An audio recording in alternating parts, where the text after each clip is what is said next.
verification of his birth, being born in Hawaii, and what is referred to as the official state of Hawaii long-form birth certificate. Well, if you or I or anybody in the United States goes to get a driver's license or goes to enroll our child in school, we need our birth certificate or our child's birth certificate. Passport. That's right, to get a passport, same thing. And that has where we were born, right, when we were born, right, the attending physician to certify that it was a live birth, sure, some hospital administrator's stamp or seal or signature on it, information indicating where, when, how we were born. In this case, the document that Mr. Obama has had put up on the website, assuming it is a real document, and we can get into that, but assuming it is a real document, has none of those. It just has a birth date, has a number blanked out, and we don't know where he was born. We don't even really know where he was born because although it says when he was born, there's nothing really to back it up. Now, I'm sure that most of the people watching this special program today probably have a birth certificate. What's required to, say a person watching it doesn't have a birth certificate, or they don't have a copy of their birth certificate. How do they get one? Well, they have to go back to where they were born, the county in which they were born, okay, or in some places the city where they were born, where the copies of this birth certificate are held. Okay. And that's how they get one. They get a certified copy of their original birth certificate from whatever bureaucracy in their state holds it. So basically then it's a matter of going to the county where you're born, calling up county records or whatever, probably paying some sort of a fee, 15, 20 bucks, whatever, and then getting an actual copy of your birth certificate, correct? Yes, correct. So anybody watching this program that doesn't have a birth certificate could do that, right? That's correct. And that also means that President Obama could do that too, correct? If he wanted to, yes. Okay. Now, here is an interesting situation. Of course, before he became president, he served in the Illinois State Senate for a number of years. He served in the United States Senate for a number of years.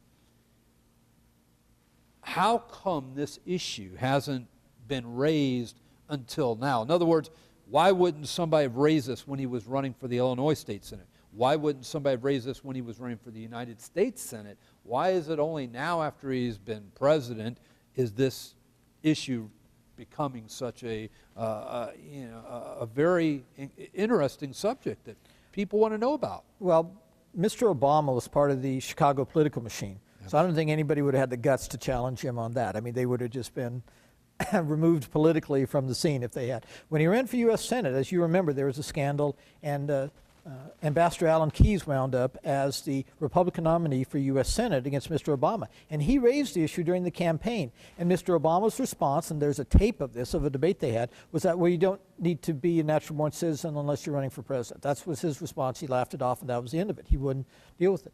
It was brought up by Senator Hillary Clinton, or then Senator Hillary Clinton, during the presidential campaign, and he didn't even respond to it. Of course, we do have this document he put up on his website, which we've been discussing, and which, by the way, has been examined by at least one expert that I'm aware of, who wrote a 186-page document, basically talking about how that document is a complete fake. And he goes through in extreme details, posted on townhall.com, explaining why the document's a fake. Interesting. And I guess then that also then leads to my next question.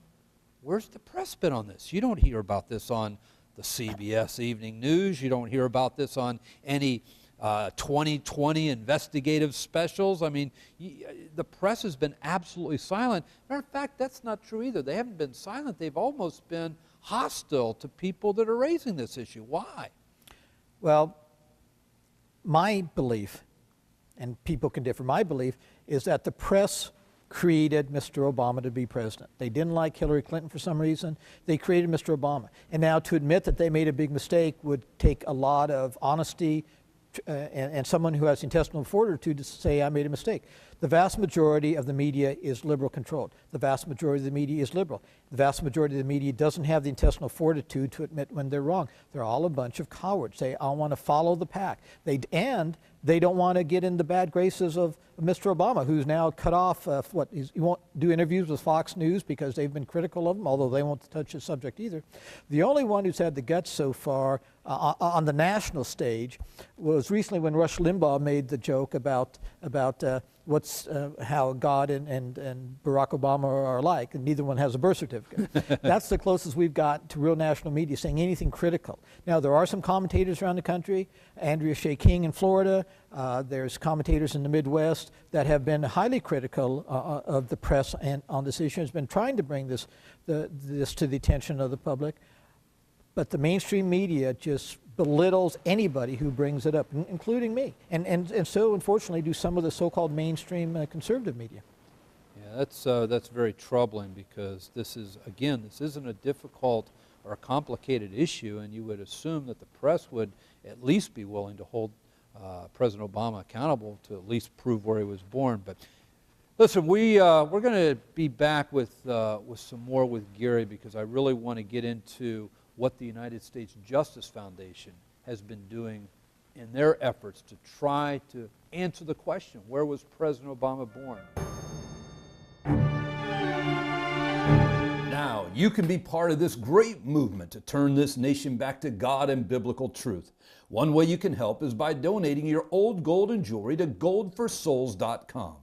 Goldforsouls.com was set up to make it easy for people like you to give to support this great effort.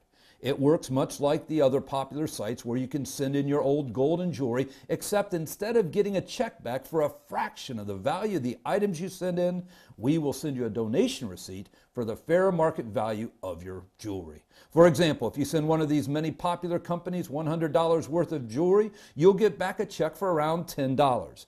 By donating your valuables to goldforsouls.com, we will send you a donation receipt that you can write off your taxes for the full $100.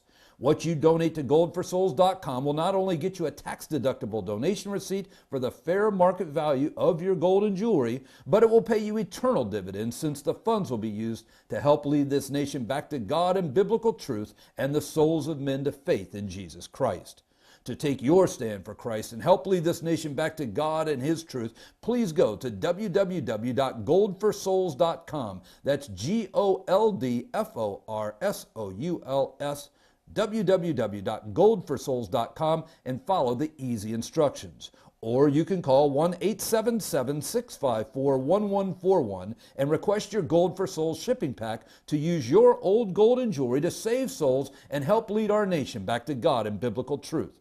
Again, please go to www.goldforsouls.com and follow the easy instructions, or you can call toll-free 1-877-654-1141 and request your Gold for Souls shipping pack. Our nation is in spiritual freefall. God's wrath and judgment for our sins and wickedness is imminent. The only answer for this nation is to turn back to God and biblical truth. You can be part of this great movement by taking your old gold and jewelry to save souls and help lead our nation back to God and His truth.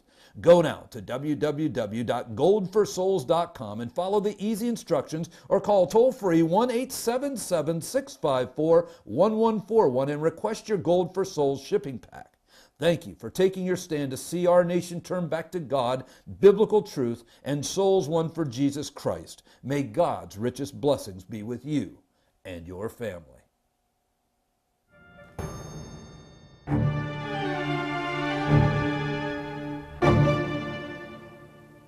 Welcome back to our special presentation, Where Was President Obama Born?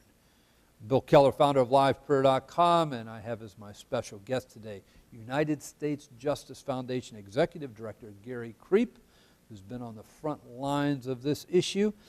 And Gary, I want you to kind of lay out for the audience exactly some of the efforts that you've been involved in on this issue, because I know that there's been a lot of litigation on this, as we talked about earlier. President Obama has spent hundreds of thousands of dollars fighting that litigation. And why don't you just share a little bit about what the United States Justice Foundation is doing in taking a lead in trying to bring to the light of day where this man was really born? Well, first and foremost, Bill, we have our California litigation. We took a different tack than everybody else who filed. We filed in state court.